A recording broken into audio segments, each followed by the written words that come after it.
So we'll start with the prayer of the text as usual, because every class we should begin with a prayer. Vasudevendra Yogindram Natva Jnana Pradam Gurum Mumukshunam Hitarthaya Tattva Bodah Vidhiyate. So we started this text called Tattva Bodah, and we have already understood some of the qualifications that are required for self-knowledge, because Tattva Bodah is basically a text for self-knowledge. So before we know any subject or study any subject, we should have certain qualifications. So these qualifications have been prescribed in this text, which are required for self-knowledge.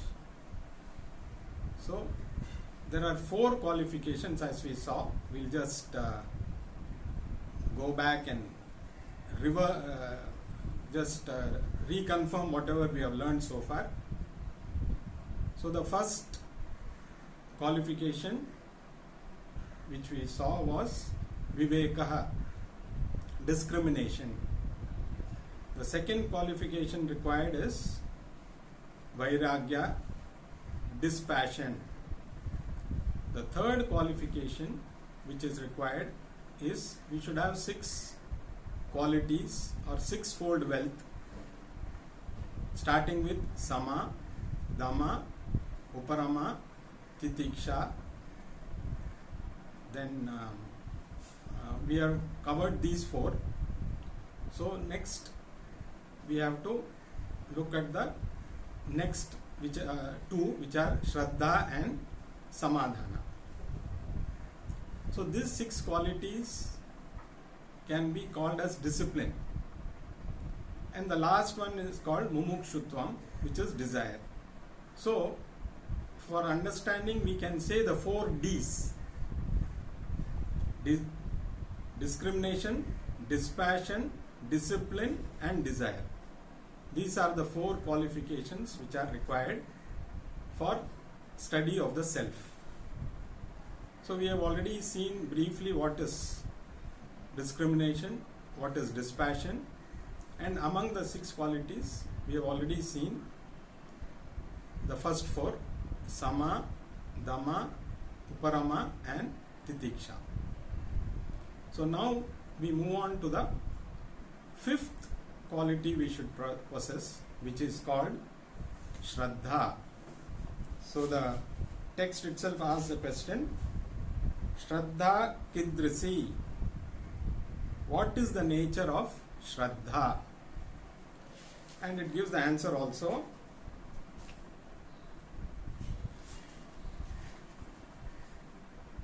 Guru Vedanta Vakyeshu Vishwasaha Shraddha, which means, Shraddha means trust in the words of the teacher and the scriptures.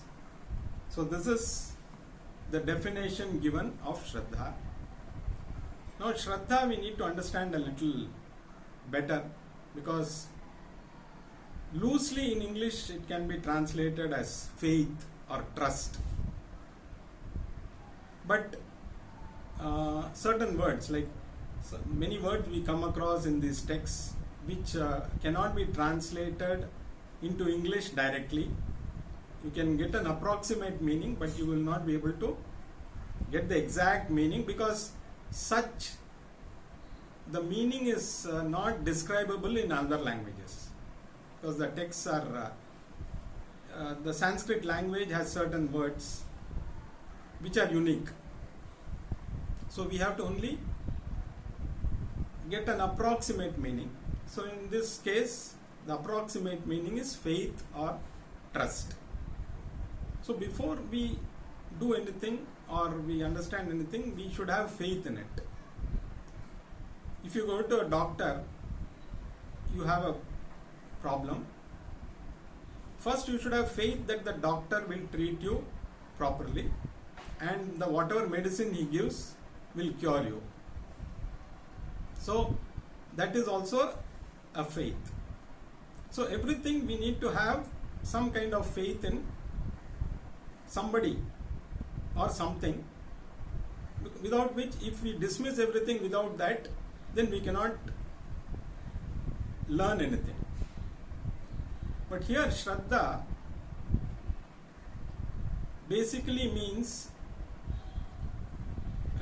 it is not a blind faith, in the sense, blind faith is you, like for example, they say if you live good, if you do all good deeds in your life, you will go to heaven.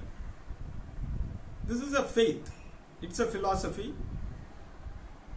So you do certain things assuming that you will go to heaven, but nobody can confirm it. You are just driven by some faith that you will go to heaven, but you don't experience that when you are alive. So after death, whether you go to heaven or hell, we don't know.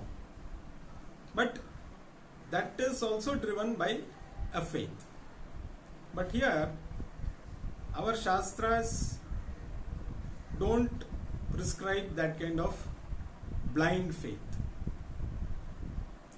We are now, the Shastras are going to reveal certain things for which we must have a kind of trust in the Shastras, because it is not just the Shastra saying you do this or you do that. The Shastras are going to present an equation. It says, Aham Brahmasmi, you are the total. So you is equal to total. This is an equation given. So somebody cannot say, no, I dismiss this, without understanding the equation. Even for example, you take a maths equation, say a plus b the whole square is equal to a square plus 2ab plus b square. Now, if I say without this thing, I don't believe in this equation, there's nothing you can do about it. But okay, it's an equation. So first we have to understand one side and then see how it is equal to the other side. So you have a faith in the maths teacher who explains how this equation happens.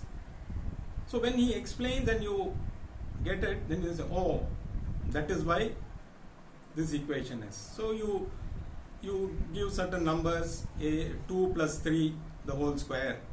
So then he expands it, and then finally you will find that the left hand side is equal to the right hand side. So here, that is what the Shastras are going to reveal, how you are equal to, because it is very easy. How can I be the total? I am only a individual person. I have so many problems. If I was the total, then why should I have all these problems? So I don't believe I am an individual. I am the total. Then you can dismiss this straight away.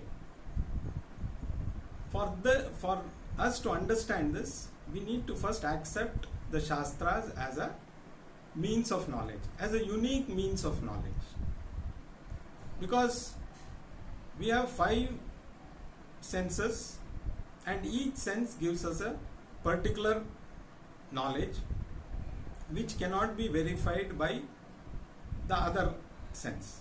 For example, the sight, what you see cannot be verified by your ears or your nose. What you smell cannot be verified by your mouth.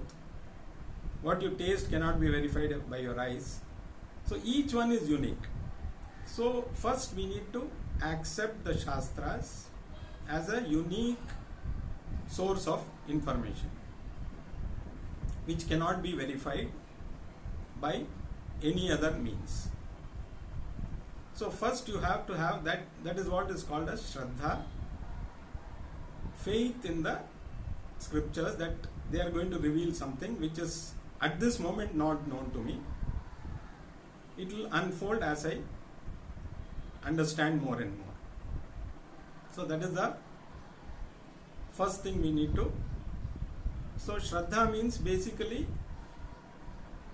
having a first accepting that as a unique source of information, and then having equal faith in the teacher who is conveying this information to the student.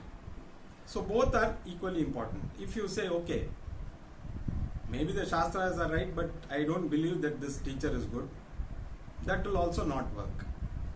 So that is why we should find a teacher who has learnt the Shastras traditionally. Means that is why we always start with the prayer, Sadashiva Samarambham. The original teacher is Lord Shiva. Somewhere down the line, Shankaracharya, and then my teacher.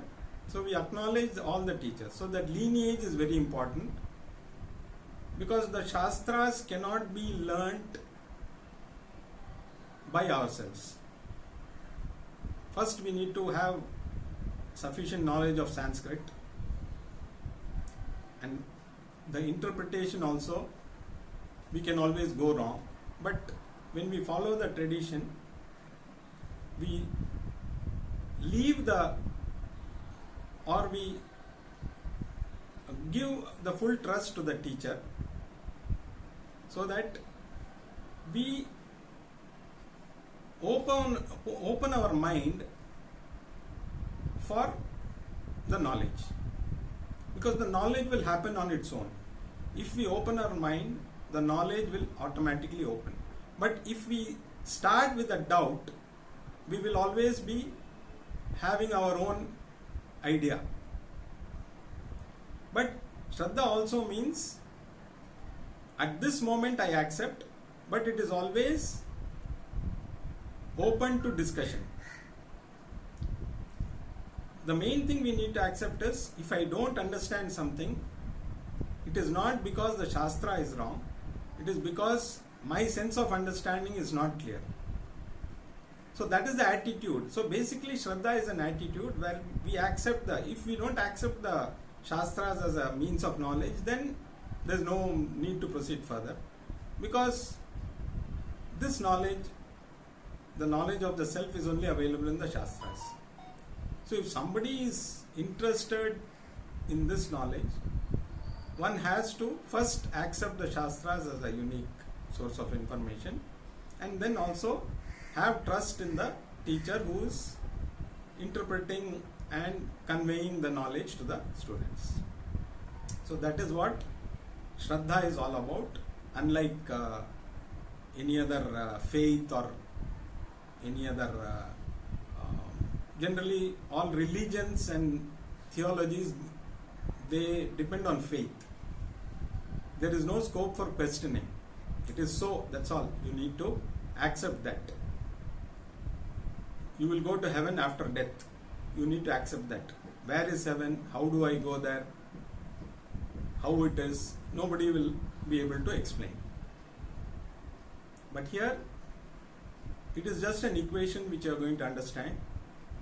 You are equal to the total. So this text has got 4 sections basically. So we are going through the first section, which is basically the qualifications required for us to go to the next step. So once the qualifications are ascertained, then we will move to the next section, which is about the microcosm. Then it will explain about the macrocosm, and then the final section will reveal the equation. What is the connection between the microcosm and the macrocosm? So that is what the whole study is all about. So Shraddha is a very important qualification or quality required for us to attain self-knowledge. So this is the 5th quality that we have to have for study of the self. The last quality is what we are going to look at now. Samadhanam kim? What is samadhana? The answer is chitta ekagrata. Having a single thing for pursuit, a distraction free mind. So for any knowledge to happen, the mind should be available. That is the basic thing we need to have, because the nature of the mind is to go away. So when we are now listening to this, the mind should be available. And how will be the mind be available? The mind definitely will have a tendency to go away. As we are talking now, as some of us, definitely as we listen, the mind may tend to wander. Bringing back the mind whenever we feel it is wandering can be called as samadhana. It is very similar to meditation also. Meditation is not just sitting and just going blank or focusing. You can also say it's the ability to focus on a given topic for a length of time. That also can be called as samadhana. Same thing with meditation also. You are able to focus your mind on a particular subject for a length of time. But definitely the length of time may vary from person to person. Somebody may be able to make the mind available for 2 minutes. Somebody may be able to make it available for 10 minutes. It all depends on our preparation, our practice. So the whole idea is, as we progress, to make the mind available whenever we need it. The mind has to move, because if the mind doesn't move, it cannot gain knowledge. At the same time, when we want to focus on something, the mind should be available. So that is what is called as samadhana. So how to make the mind available is by practice. So this text doesn't give the means of achieving all these qualities, or it just gives you an idea what qualities we should have. How to attain them will be probably in Bhagavad Gita. Lord Krishna explains all these things, how to attain. But here we are only looking at what is required. So samadhana is nothing but availability of the mind when you need it. People will say, no, I am not able to have concentration, my concentration is wavering, I am not able to focus. Everybody will have such a problem. But when suppose you say on a particular subject, I am not able to focus. It depends on how much interest you have in that subject. Suppose you are very much interested in maths and you attend a maths class, your concentration will be high.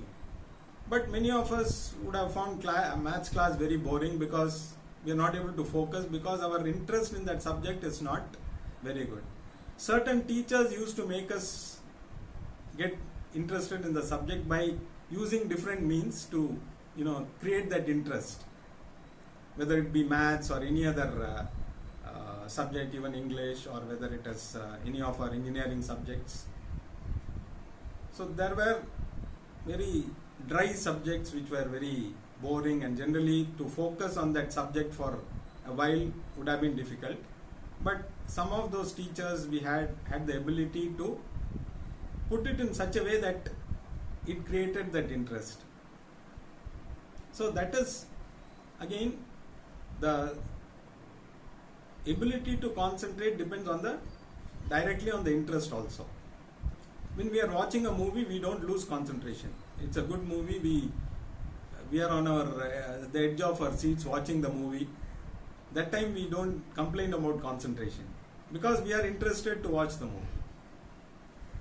So it is something which we need to. So when it comes to self-knowledge, the more we are interested to know the self, the concentration will automatically happen. So that is what the sixth and final quality or wealth that we should have for study of self is samadhana.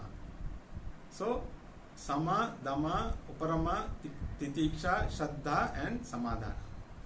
These 6 qualities help us to understand the self better, because these can be, of course, if we don't have any of these at this moment, we can always acquire them by practice, by various other means. But now the fourth qualification which was mentioned earlier is the main one which we are going to look at, which is called as mumukshutvam. So the next question the text asks is, mumukshutvam kim? What is mumukshutvam? The answer is moksho me bhuyadi tiksha, which means the desire for liberation. So earlier we had seen what is moksha. In one of the earlier classes I had talked about the ultimate goal of every human being, which is moksha. So the desire for that moksha or freedom is called mumukshutvam. Now it is not an ordinary desire. We have so many desires. Among them one can be, okay, I'll also know the self. If we go with that attitude, then we may not progress much. Ultimately, the goal, if we accept the ultimate goal is freedom, then our entire thinking should be oriented towards that. So the mind should focus all the time on how to attain that goal. We carry out all our other duties, but the mind never loses focus on the ultimate goal. So whatever our other duties are, we orient those duties towards this goal. So that is what is mumukshutvam, where the primary goal remains in your mind all the time. We carry out all the secondary goals without losing sight of the primary goal. So the more the desire, automatically these qualities also will come. The qualifications that we have talked about depend on the intensity of the desire. The more the intense the desire to know the self or gain freedom from all the things that cause misery, the more the desire, the other qualifications will automatically come.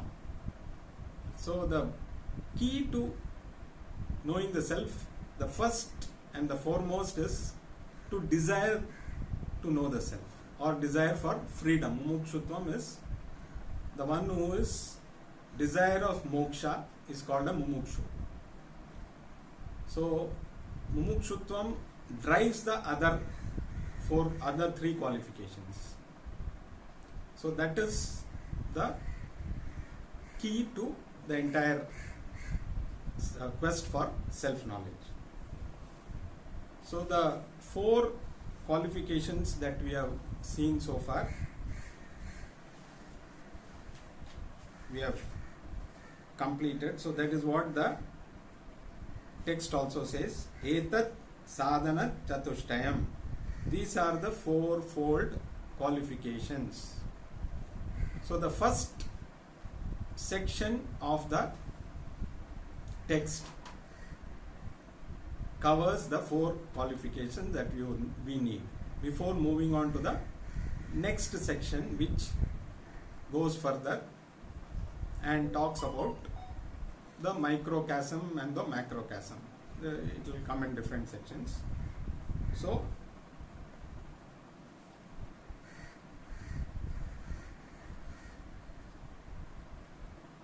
whoever is having these four qualifications get qualified for the discriminative knowledge of truth, which is the next section. So we will now move on to the next section, which is called as Tattva Bodah, the discriminative knowledge of truth. So the first question in that section is Tattva Bodah kaha? What is Tattva Bodah? Tattva Vivekah, the answer is Atma Satyah Tadantyat Sarvam Mithyeti. The answer is Atma, the I alone is the truth. Other than that, everything else is mithya or apparent. Now, the text has introduced two words we need to understand a little deeper: Satya and Mithya. The truth and Mithya is not, I would say, it's a dependent truth. That is how it can be described. Mithya is not standalone. Satyam is standalone. Now, if somebody says, what is the definition of truth? You can say so many definitions can be given, but basically we can say truth is something which cannot be negated. Something which cannot be negated is truth.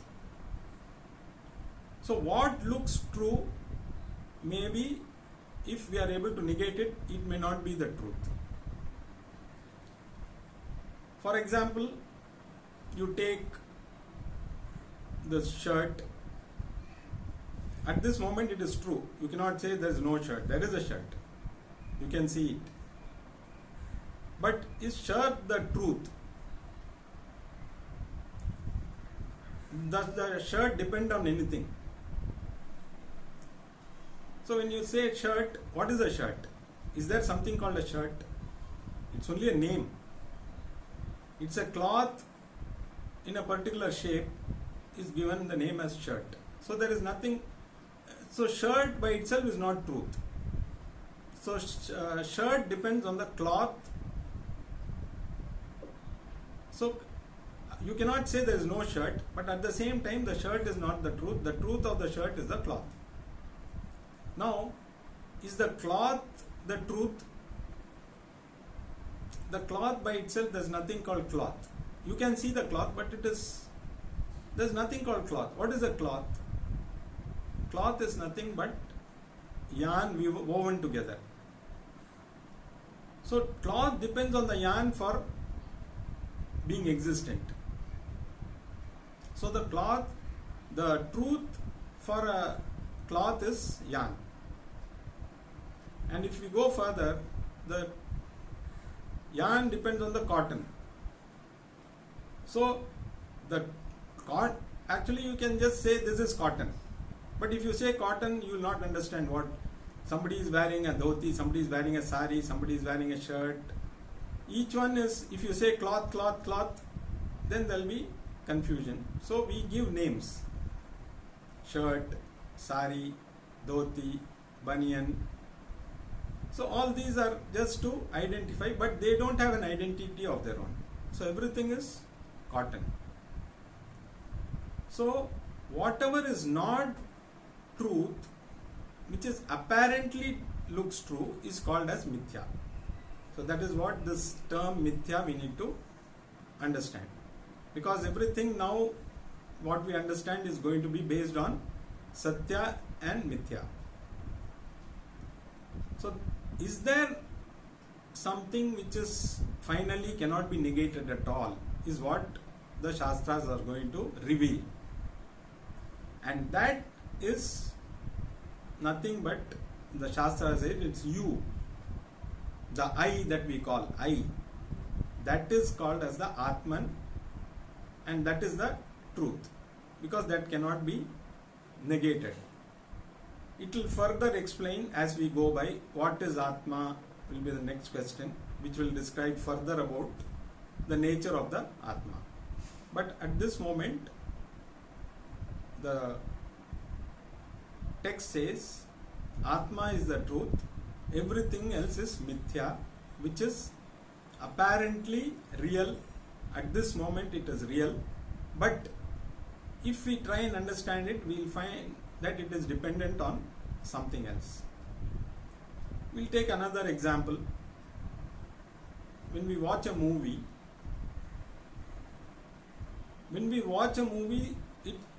we know very well it's all created by somebody's idea, somebody makes a story, and but at the moment of watching the movie, we think it is real because we go through all the emotions that the movie portrays. If some saddening moment is there, we cry. If some humor is there, we laugh. Deep within we know this is not true, but at this moment, so movie can be called as a mithya. In fact, in the movie there's only one thing which is permanent, which is the screen. The screen always, whatever movie is being portrayed on the screen never changes. The screen never undergoes any change. It sees so many movies. It sees if there is a fire in the movie, the screen doesn't burn. If there's water in the movie, the screen doesn't get wet. So the only reality in a movie is the screen. All the other things what we see, we know they are false. Still we go through. At that moment we accept that as the truth. The same thing what the Shastra says, you are the truth. So what you are the screen, and whatever is happening outside is the movie. So this is what we need to understand. So if we take everything as a movie, and at the end of the movie we forget the movie, at the same time during the movie we feel it is real. So that is what exactly life is all about. But unfortunately we always feel we are in the movie. We never look for the truth, because the movie doesn't seem to end. It goes on and on. Same thing, the Shastras later will also see the analogy of a dream. In a dream, we go through various emotions. We get up, we get frightened, we see some frightening scene, somebody is trying to kill us, or somebody is trying to chase us, or some happy moment we also smile. But the moment we get up, we realize it was only a dream. But when you are dreaming, you never knew that it was a dream. You went through all those emotions. Only when you woke up, you realized, oh, this was only a dream. The same thing, what we are seeing when we are in a way, this state, when we are awake also, the same thing is happening. So we have to understand that this is also a similar. At this moment it is real. You cannot say I am not real. But the truth of everything is you. Everything else is seemingly real. You cannot dismiss. You cannot say no, this doesn't exist. It is there. It is, at this moment it is real. But that is what we have to understand and negate all those things which are seemingly real, and then you will realize that only you are the only truth. So that is what this section of the text is going to tell us. As we go, the next question is, what is Atma?